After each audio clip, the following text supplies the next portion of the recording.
Nobody brings you better coverage of the Cougars than 97.5, the KSL Sports Zone. If you want to talk about manifesting, go back to our dinner. When Joey and I had dinner, we talked about this. Joey, you remember that we talked about playing each other in the championship game. We manifested it, and now here we are. Yeah, I think looking at the film, honestly, and the mistakes that we made, they're so fixable. We're able to fix those this week, and we're very confident, as an offense at least. I know the defense is the same. They're in the film room every day doing their thing, but we've seen a lot of things that have brought a lot of confidence. Obviously, we need to execute.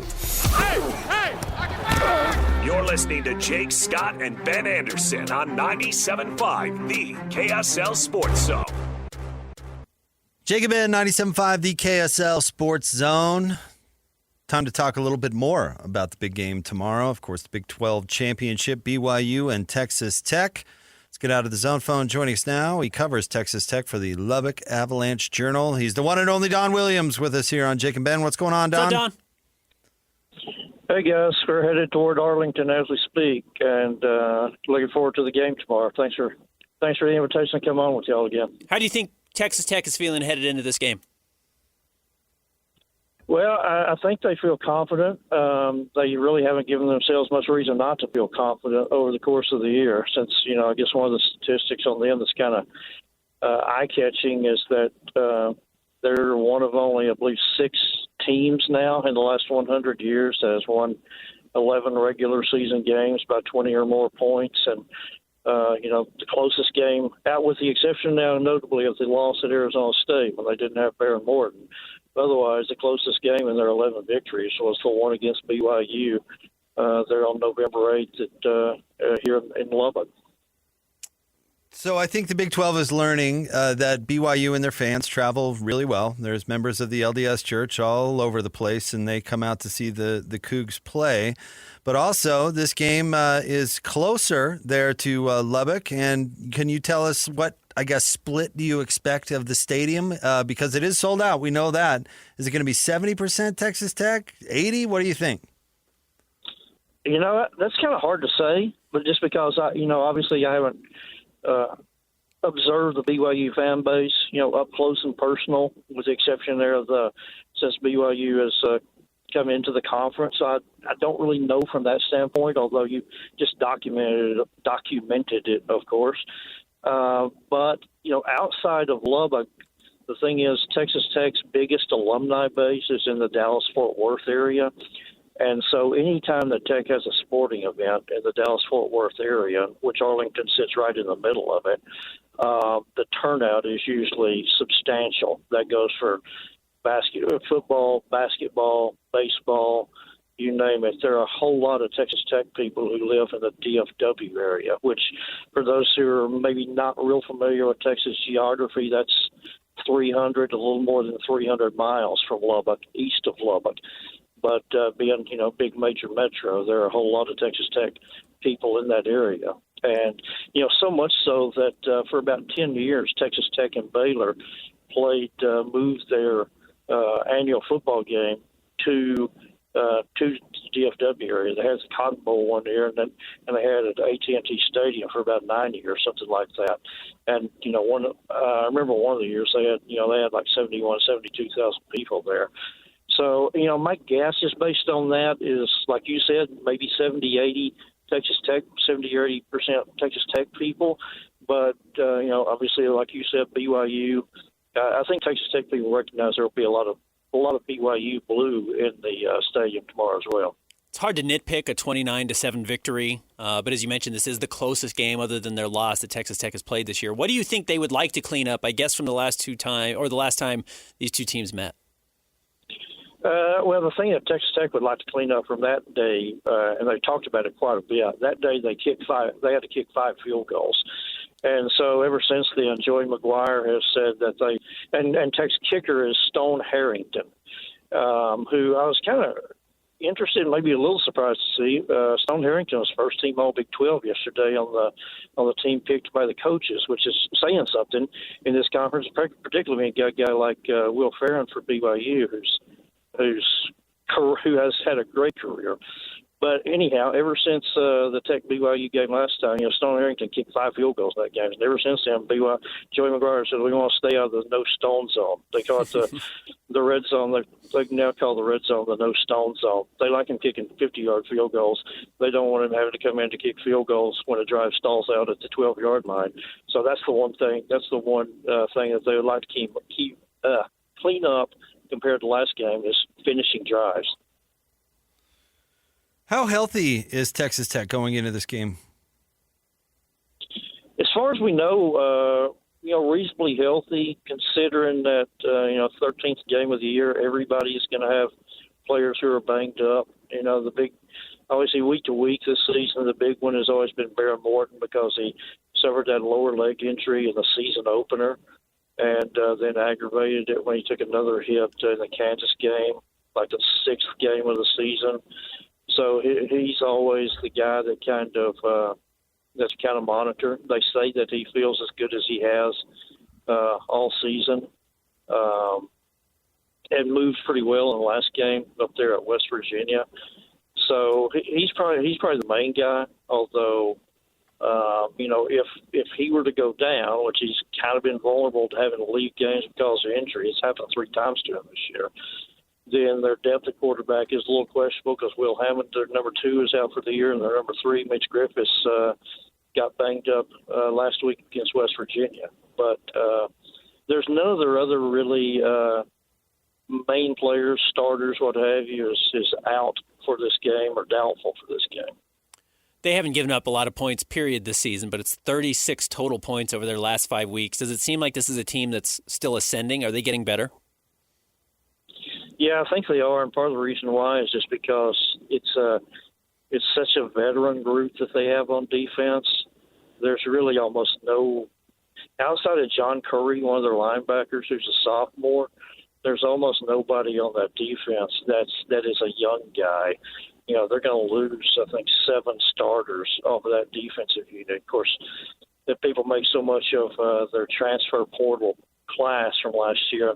The defense is the side of the ball that benefited the most from that. So when you're talking guys so many of these guys who are 22, 23 years old and have shown themselves to be really, dedicated to the process and that sort of thing, I think they can always sharpen up a little bit here and there. Again, part of the reason why is because most of these guys came from all different places across the country last year. So they are just, they're still, a lot of these guys are less than a full year removed from when they first met each other.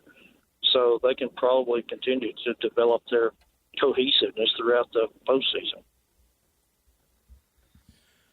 How do you think this one plays out? Do you think we're looking at a lot of points? I'm guessing, given that Texas Tech's defense is, awesome, that maybe we're looking for more of a rough and tumble game. What do you think? Yeah, I don't see it as a high-scoring game because, again, as good as Texas defense has been on a week-in, week-out basis, which is so bizarre for me to say because I remember covering the Texas Tech teams that there was a 2-year period where they scored 50 points in a game 4 times and lost all 4 of those games. So it's bizarre. It's so strange to say, it's hard to see anybody scoring more than 14 points against Texas Tech. That used to be the first 2 possessions that the opposing team had. But yeah, and plus I think kind of the nature of the way BYU stylistically likes to play as well with L.J. Martin, the QB run game with Bear Bachmeier, and they themselves having a defense attack, a physical defense that Texas Tech respects. And watching them, you really like how their linebackers play.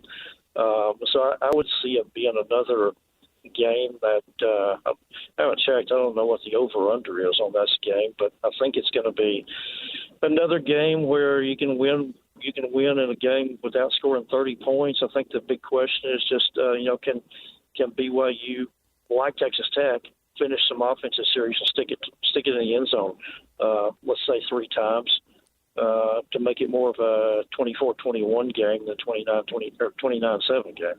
Don, I know you're traveling today, but maybe you've seen the news that it looks like Matt Campbell's going to be heading to Penn State to be their next head coach. You've covered Iowa State, have maybe more familiarity than a lot of people in our state, just by being in the Big 12. What do you think happens with Iowa State if they lose a coach as good as Matt Campbell? I think it's a sad day and a tough day for the conference. And just like I thought the same thing with Kalani Sitake the other day, I thought, man, Kalani Sitake going to Penn State. I actually wrote this. Kalani Sitake going to Penn State. That sounds like an AI-generated fake story. You know, I mean that seems bizarre to think of him with the Nittany Lions, and so I was glad to see from a conference standpoint that he stays at BYU, and I think it's a tough day for the Big 12 if Matt Campbell goes to or leaves Iowa State, because that's a place where they really have not had much history of success. It's been pretty spotty, in terms of power forward programs in America. The success level at Iowa State is historically is toward the bottom, and so to replicate or continue what Matt Campbell has done, I think it's going to be very tough up there. And I guess I kind of blew my prediction, because the other day I do Big 12 power rankings, and on Sunday I wrote, Matt Campbell just passed the 10-year anniversary of his hiring at Iowa State. Prediction that he'll coach another 10 years at Iowa State and get into the Mike Gundy, Kyle Whittingham territory. It's just kind of, and I just kind of never expected him to leave, because, 4, 5, 6 years ago, he was kind of a hot name. He had brought success to a place that hadn't won a whole lot, and he either, and everybody expected him to leave, and it didn't happen. And then I thought, well, let's see what Matt Campbell's really made of. And then all that first cycle of guys that he won with, those guys were all gone. And then he showed that he could continue to recruit and sustain it. And so I just think the culture, the way they identify the kind of guys who succeed there, and the culture that they have, I think that's going to be hard to replicate if he goes. Do you think BYU should be in the college football playoff even if they lose tomorrow?